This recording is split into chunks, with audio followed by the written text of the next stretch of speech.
Сіз таңертең оянғанда, кейде іштей бір нәрсе жетіспейтіндей сезім болған ба? Бұл белдің сырқырауы да емес, ұйқы қанбағандағы ауырлық та емес. Мен мүлде басқа нәрсе туралы айтып отырмын. Бұрын, жастау кезіңізде денеңіз жаңа күнге дайын тұрғандай, ішіңізде бір күш, сенімділік, қуат болатын еді ғой. Сол ер азаматқа тән ішкі серпін туралы. Өкінішке қарай, 50 жастан асқан соң, көптеген ер адамдар дәл сол сезімін біртіндеп бәсеңдей бастағанын байқайды. Бұл бір күнде болмайды. Бәрі жайлап өзгереді. Ұйқы бұрынғыдай сергітпейді, шаршау тез келеді. Дене баяу қалпына келеді. Ал таңертеңгі сергектік әлсірейді. Бірақ ең маңыздысы, бұл қайтарылмайтын нәрсе емес. Ағза әлі де қалпына келуге қабілетті. Оған тек дұрыс жағдай жасау керек. Бүгін мен сізге кешкі уақытта ұйқыға дейін ішуге болатын 3 қарапайым сусын туралы айтып беремін. Олар ағзаға табиғи түрде демалуға, қан айналымын жақсартуға және таңертең өзін сергек сезінуге көмектеседі. Маңыздысы, бұл дәрі емес, жарнамадағы ғажайып құралдар да емес. Бұлар кез келген адам таба алатын табиғи әрі дайындауы оңай сусындар. Сондықтан видеоны соңына дейін көріңіз. Ұйқы алдында бірнеше минут бөлу таңертеңгі көңіл күйіңізге қалай әсер ететінін түсінесіз. Ал бастамас бұрын пайдалы кеңестер, керек болса лайк басып, арнаға тіркелуді ұмытпаңыз. Енді негізгі тақырыпқа көшейік. Жас ұлғайған сайын ағзада ұсақ өзгерістер жинала береді. Қан тамырларының серпімділігі азаяды. Гормондық тепе-теңдік баяу өзгереді. Бұлшық еттердің қалпына келуі ұзарады.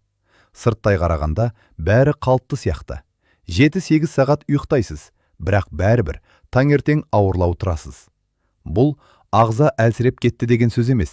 Бұл оған дұрыс қолдау жетіспей тұрғанының белгісі.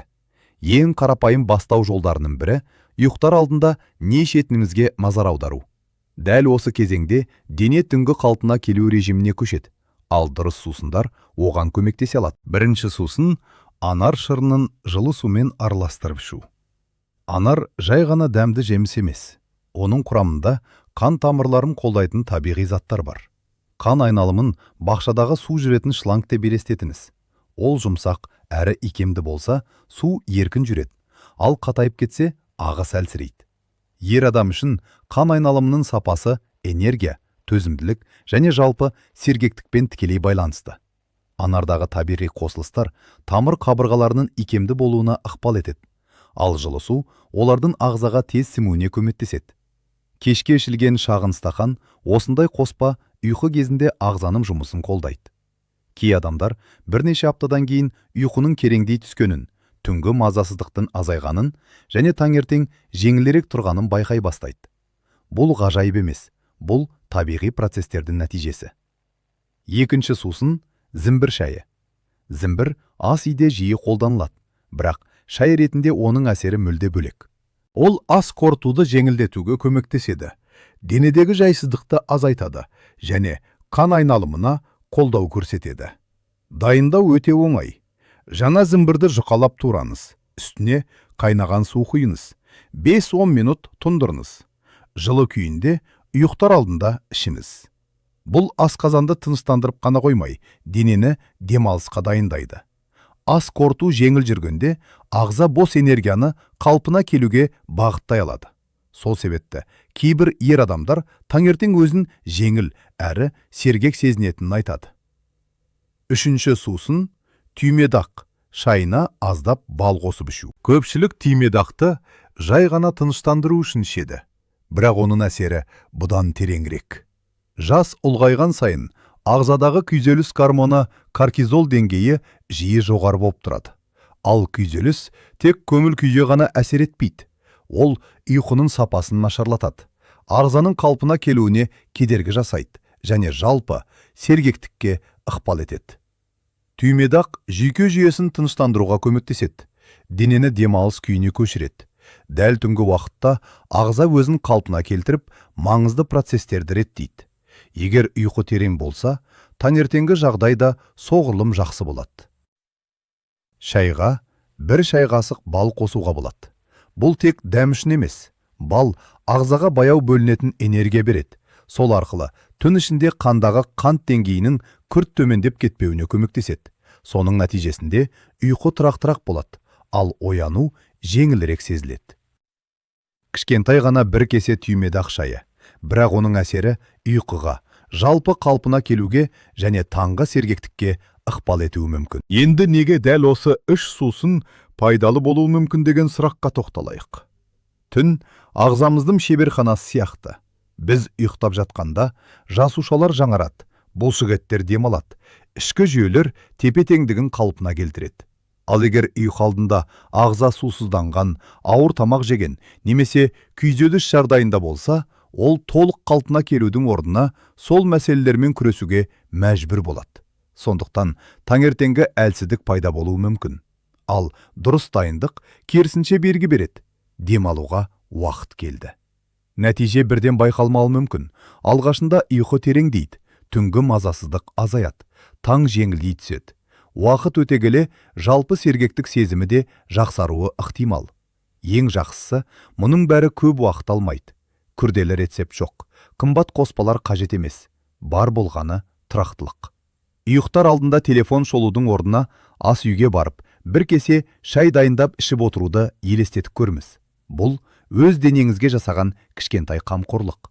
Ал ол қамқорлық ертеңгі күніңізге әсер етуі мүмкін. Сондықтан бүгін біреуін байқап көріңіз. Ертең өз күйімізге назар аударыңыз, сосын қайталаңыз. Ең жақсы кезеңдер артта қалды деп ойламаңыз. Көп жағдайда олар күн сайынғы дұрыс әдеттерден басталады. Соңына дейін тыңдағаныңызға рахмет. Егер бұл ақпарат пайдалы болса, лайк басып, арнаға тіркеліңіз. Алда денсаулық пен сергектікке қатысты тағы да қарапайым әрі пайдалы тақырыптарды талқылаймыз. Өзімізге қамқор болыңыз, белсенді болыңыз және әр таң жаңа мүмкіндік екенін ұмытпаңыз. Сіз таңертең оянғанда кейде ішімізде бір бос сезім байқап көрдіңіз бе? Бұл белдім ауруда емес, ұйқы қанбағандағы ауырлықта емес. Мен мүлде басқа нәрсе туралы айтып отырмын. Бұрын жастау кезімізде, оянған сәтте денеңіз дайын тұрғандай, ішімізде сенімділік пен күш болатын еді ғой. Сол ер азаматқа тән қуат, серпін, жігер туралы. Өкінішке қарай, 50 жастан асқан соң көптеген ер адамдар дәл осы сезімнің біртіндей бәсеңдей бастағанын байқайды. Бұл бір күнде болмайды, бәрі жайлап өзгереді. Ұйқы бұрынғыдай сергітпейді, шаршау тез жиналады, дене баяу қалпына келеді. Таңертеңгі жеңілдік сирей түседі. Бірақ маңызды бір шындық бар. Бұл қайтарылмайтын жағдай емес. Ағза әлі де қалпына келуге қабілетті. Оған тек дұрыс қолдау қажет. Бүгін мен сізге кешке ұйықтар алдында ішуге болатын 3 қарапайым сусын туралы айтып беремін. Олар табиғи түрде демалуға көмектесіп, ағзаның түнгі қалпына келу процесін қолдай алады. Ең бастысы, бұл дәрі емес. Жарнамадағы керемет құралдар да емес. Бұл кез келген адам дайындай алатын қарапайым, табиғи тәсілдер. Сондықтан соңына дейін тыңдаңыз. Кейде ұйқы алдында бірнеше минут бөлу таңертеңгі жағдайыңызға әсер етуі мүмкін. Ал бастамас бұрын, осындай пайдалы ақпарат керек болса, лайк басып, арнаға тіркелуді ұмытпаңыз. Енді негізгі тақырыпқа көшейік. Жас ұлғайған сайын ағзада ұсақ өзгерістер жинала береді. Қан тамырларының икемділігі азаю мүмкін. Гормондық теңгерім баяу өзгереді. Бұлшықеттердің қалпына келуі ұзарады. Сырттай бәрі қалыпты сияқты. Жеткілікті уақыт ұйықтайсыз, бірақ бәрібір таңертең сергектік жетіспейді. Бұл әлсіздік емес. Бұл ағзаның қолдау күтетінінің белгісі. Сол қолдаудың ең қарапайым жолдарының бірі ұйқы алдында не ішетініңізге мән беру. Дәл осы уақытта дене демалыс режиміне ауысады, ал дұрыс сусындар оған көмектесе алады. Бірінші сусын – анар шырынын жылы сумен араластырып ішу. Анар құрамында қан айналымын қолдайтын табиғи қосылыстар бар.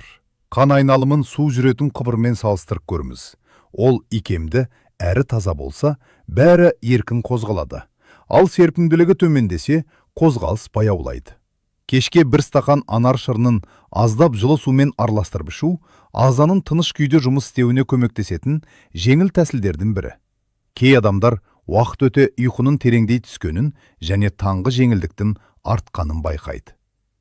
Екінші сусын – зімбір шайы. Зімбір жай ғана дәмдеуші емес. Ол ас қорытуды жеңілдетуге, денені жылытуға және жалпы жайлылық сезімін арттыруға көмектеседі. Дайындау өте оңай. Жаңа зімбірді турап, үстіне қайнаған су құйыңыз. Бірнеше минут тұндырыңыз. Жылы күйінде ішіңіз. Бұл кешкі тыныштыққа бейімдеп, денені демалысқа дайындайды. Ас қорыту жүйесі жеңіл жұмыс істегенде ағза бос энергияны қалпына келуге бағыттай алады. Сондықтан кейбір адамдар таңертең өзін жеңіл сезінетінін байқайды.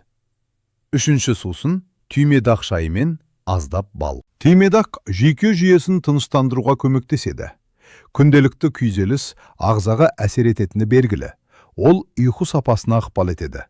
Ал тыныш ұйқы жақсы таңның негізі. Бір шай қасық бал қоссаңыз, дәмі жұмсарады. Әрі түн ішінде ағзаға бір қалыпты энергия көзі болады. Нәтижесінде ұйқы тұрақтырақ болуы мүмкін. Енді ойланып көріңіз, неге дәл ұйқы алдындағы уақыт маңызды? Себебі түн ағзамыздың қалпына келу кезеңі. Біз ұйықтап жатқанда жасушалар жаңарады, жүйелер теңгеріледі, дене демалады.